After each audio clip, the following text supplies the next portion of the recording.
தினம் ஒரு தியானம். நல்ல வழி எங்கே என்று பார்த்து அதிலே நடவுங்கள். அப்பொழுது உங்கள் ஆத்மாவுக்கு இளைப்பாறுதல் கிடைக்கும். எரேமியா தீர்க்கதரிசியின் புஸ்தகம் அதிகாரம் 6 வசனம் 16. நல்ல வழியில் நடந்தால் அது ஆத்மாவுக்கு ஆறுதல். தேவனுடைய வழி உத்தமமானது. மனுஷனுடைய வழிகளெல்லாம் அவன் பார்வைக்கு சுத்தமானவைகள். மனுஷனுக்கு செம்மையாய் தோன்றுகிற வழி உண்டு, அதன் முடிவோ மரண வழிகள்.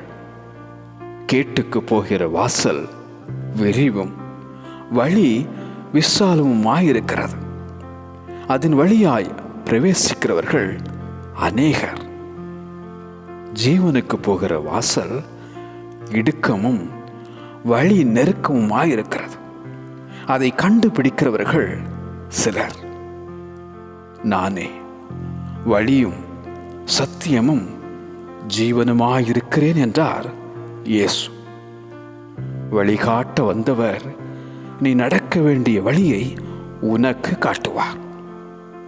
வருத்தப்பட்டு பாரம் சுமக்கிறவர்களே, என்னிடத்தில் வாருங்கள், நான் உங்களுக்கு இளைப்பாறுதல் தருவேன் என்றவர் உங்கள் ஆத்துமாவுக்கும் இளைப்பாறுதலை தருவார்.